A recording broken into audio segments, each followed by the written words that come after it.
Assalamualaikum warahmatullahi wabarakatuh. Bismillah walhamdulillah wassalatu wassalamu ala rasulillah wa ala alihi wa sahbihi wa man tabi'ahu wa walah. Wasallim tasliman kasiran kasira adada khalqihi ta'ala wa rida nafsih wa zinata arshi wa midada kalimatihi kama yuhibbu rabbuna wa yarda wa man tabi'ahum bi ihsan ila yaumiddin. Yahya qayyum rahmatika nastaghis wa min azabika nastajir. Allahumma waffaqna fid din wa 'allimna at-ta'wil. Subhanaka la ilma lana illa ma 'allamtana innaka antal alimul hakim. Alhamdulillah, di pagi yang mulia ini kita masih bersama kekasih Allah Al-Fudail bin Iyad, halaqah yang ke-57, pertemuan yang ke-57 bersama Fudail bin Iyad. Sebelum kita petik atau lanjutkan petikan bersama Fudail bin Iyad, kita petik suatu petikan yang sangat merangsang kita duduk bersama orang saleh. Apa kata ahli hikmah? Mujalasatus salihin tuhawwiluka min sittatin ila sittah, minasyakki ila al-yaqin, wa minar riya ila al-ikhlas, wa minal ghaflati ila dzikri, wa minar raghbati fid dunya ila raghbati fil akhirah, wa minal kibri ila tawadhu', wa min su'in niyyah ila nasihah. Ini hikmah duduk bersama orang saleh. Karena Fudail bin Iyad sudah lama meninggal di penghujung abad kedua Hijrah. Jadi kita bersama karyanya, bersama buah fikirannya. Sama-sama kita renungkan peninggalan kata-kata emas Fudail bin Iyad. Jadi kata ahli hikmah tadi ada lima hikmah besar kalau kita duduk dengan orang saleh. Pertama, apa dicakap tadi? Akan mengubah kita. Bila orang itu duduk dengan orang saleh, dia akan berubah daripada syak menuju yakin. Mungkin selama ini keyakinannya tidak penuh. Bila dengar cerita-cerita, naik keyakinannya. Ada growing ya, meningkat keyakinannya. Semakin mantap keyakinannya. Oh, betul lah itu katanya. Satu. Yang kedua, dari riya kepada ikhlas. Mungkin selama ini amalnya banyak bercampur riya. Banyak sekali.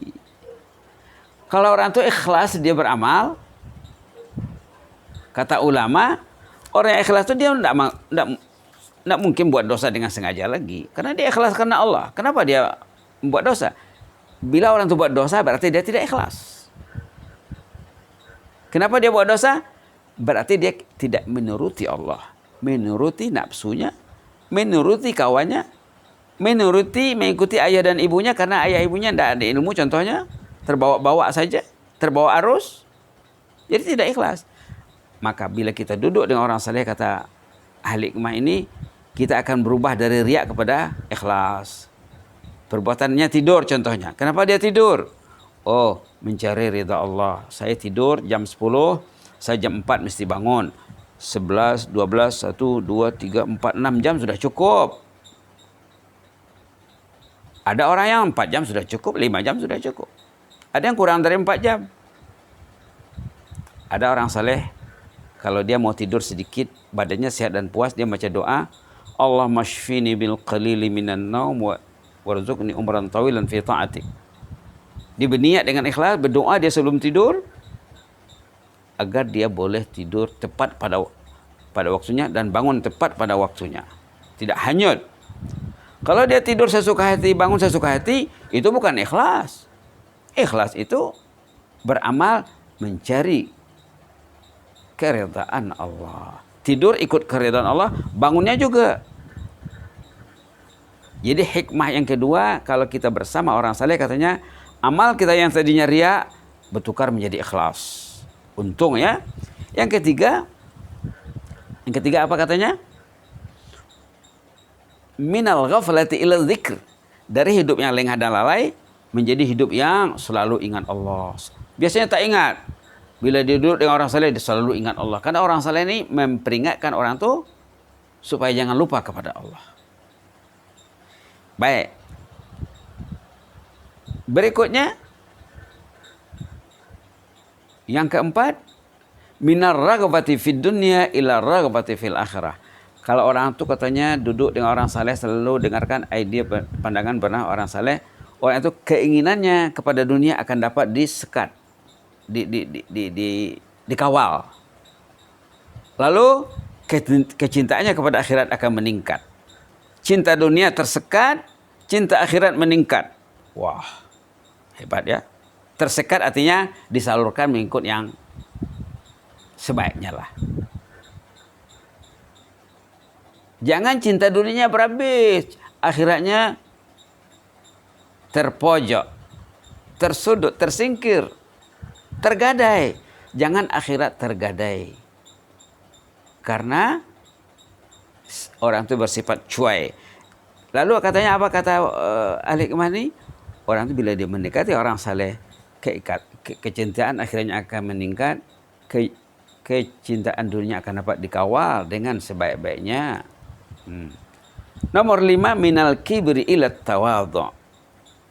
Kalau orang itu katanya bergaul dengan orang saleh, dia akan tawadhu, dia akan meminimais sifat kibir. Kibir itu takbur, ego dengan Allah, ego dengan ahli keluarga, ego dengan ustaz. Ustaz cakap dia tak ikut, mak bapak cakap anak tak ikut, suami cakap isteri tak ikut, isteri cakap suami tak ikut. Ego namanya. Dengarlah kata-kata orang yang saleh, katanya keegoan tadi dapat dikawal. Insya Allah orang akan jadi tawadhu. Terakhir sekali, min su'in niyya ila nasihah. Orang itu bila dia mendekati orang saleh, pikiran-pikiran negatif yang jelek akan berubah menjadi pikiran positif yang suka kepada nasihat, suka memberi nasihat, suka menerima nasihat. Kenapa orang itu tak suka menerima nasihat? Pikirannya negatif. Tidak perlu saya sama orang itu. Apa itu katanya? La ilaha illallah. Dia tidak tahu lagi. Bahkan mungkin dari kata-kata orang yang dia tidak mau tadi, dari situ Allah akan menyelamatkannya. Dia tidak tahu. Dia berpikiran dan beranggapan negatif. Itulah tadi 6 hikmat kita duduk dengan orang saleh. 1, agar keyakinan kita meningkat. Yang kedua, agar keikhlasan kita semakin murni. Yang ketiga, agar kita selalu ingat kepada Allah, jangan lengah. Yang keempat, agar cinta akhirnya meningkat. Cinta dunia tersekat. Yang kelima, terhindar pada sifat ego, kibir, takbur, agar dia hidup tawadhu. Dan terakhir keenam, agar dia menjauhi sifat-sifat yang tak baik dan suka kepada nasihat, menasihati. Ad-dinu an-nasihah. Dalam hadis, agama ini kuncinya adalah nasihat. Baik. Apa kata Fudail bin Iyad kemarin? Katanya, saya sangat malu kepada Allah jika saya bersedih mengenai rezeki, justru Allah meridainya. Itu bab rezeki. Ini sudah kita bincang dalam 2 pertemuan barangkali ya. Sekarang kita ambil peringatan yang berikutnya. Yang dalam catatan di sini nomor 18. Yang tadi nomor 17. Nomor 18, insan yang masih dikuasai oleh kenapsuan, ini saya akan terputus dari taufik. Wah, subhanallah, ini sangat menakutkan ya. Ini sangat menakutkan. Orang itu kalau dia masih dikawal nafsu, dikongkong nafsu, belum berjaya membentuk, mendidik nafsunya, orang itu akan terputus dari taufik. La ilaha illallah. Macam mana nak diberi taufik? Kalau boleh, jangan turuti nafsu katanya. Turuti reda Allah, turuti aturan Allah. Tidurnya ikut aturan Allah, bangunnya ikut aturan Allah. Kalau tidurnya ikut nafsu, bangunnya ikut nafsu, dia tidak akan dapat taufik. Taufik itu apa sih? Taufik, Allah tolong dia berbuat taat. Allah mudahkan perbuatan taat itu. At-taufik mana taisir, dimudahkan ketaatan itu. dimudahkan jaga lidah, dimudahkan jaga mata, dimudahkan jaga anggota badan, dimudahkan jaga ujung jari. Ujung jarinya bukan sesuka hatinya, touchingnya, dikawal, dikontrol. Siapa yang kawal? Allah. Kenapa dapat dikawal? Karena dia berjaya menundukkan nafsunya. Kenapa touching tak dapat dikawal? Karena nafsunya belum terbentuk, belum terlatih, belum terdidik lagi. Subhanallah. Nabi sendiri berdoa ya. Nabi sendiri berdoa agar baginda ditolong Allah membentuk, mendidik nafsunya, mengawal nafsunya. Doa ini sudah sering dikatakan. Apa kata Rasulullah? Allahumma ati nafsi taqwaha. Ya Allah, tolonglah diriku untuk mendidik nafsuku, diriku agar bertakwa. Wa zakkiha, bersihkanlah, rawatlah, tingkatkanlah nafsuku itu agar meningkat, agar bersih dan meningkat. Wa zakkiha, bersihkanlah dan tingkatkanlah mutu hatiku itu, nafsuku itu. Anta khairu man zakkaha, engkaulah sebaik-baik yang membersih dan meningkatkan nafsuku. Anta waliyuha, engkaulah yang kawal nafsuku itu ya Allah. Wa maulaha, engkau juga yang memilikinya ya Allah. Subhanallah. Jadi 4 yang diminta ya. Allahumma ati nafsi taqwaha, ya Allah, bantulah aku untuk menundukkan nafsuku agar bertakwa kepadamu. Wa zakkiha, tazkiyahkanlah nafsuku, bersihkanlah dan tingkatkanlah. Tazkiyah itu ada 2 makna ya, membersih dan meningkatkan. Dan memuji lagi, 3 lagi maknanya. Wa zakkiha, bersihkanlah dan tingkatkanlah status nafsuku.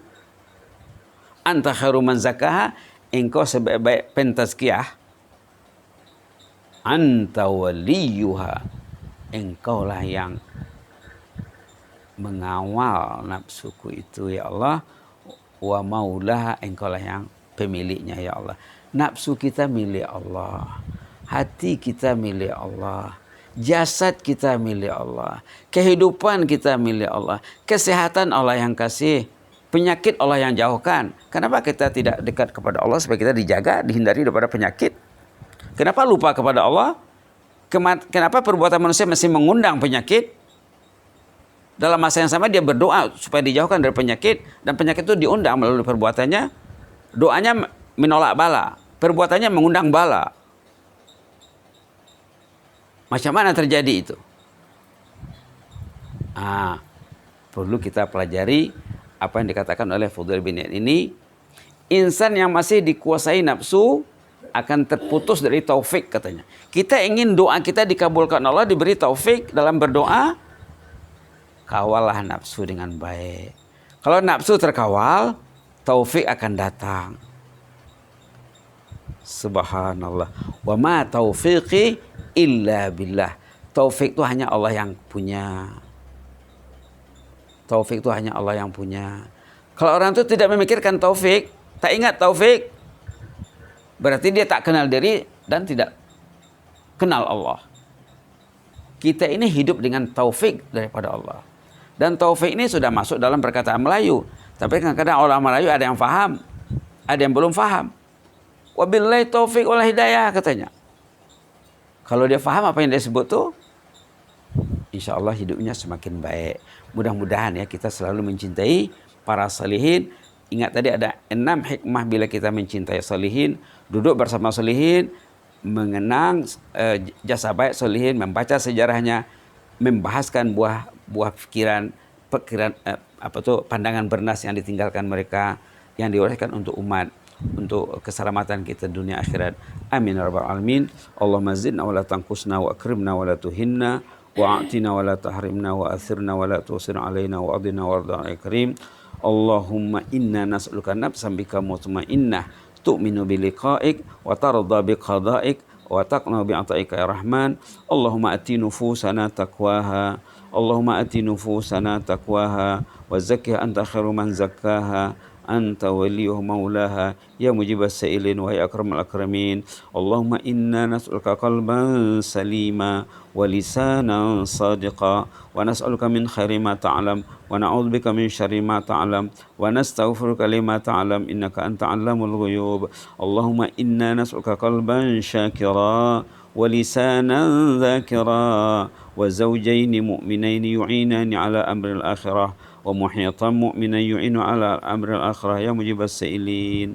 وصلى الله على محمد وعلى آله وصحبه وبارك وسلم. سبحان ربك رب العزة عما يصفون وسلام على المرسلين والحمد لله رب العالمين. جزاكم الله خيرا وبارك الله فيكم. إني أحبكم في الله وأستودعكم الله الذي لا تضيع عنده ودائعه. والسلام عليكم ورحمة الله وبركاته.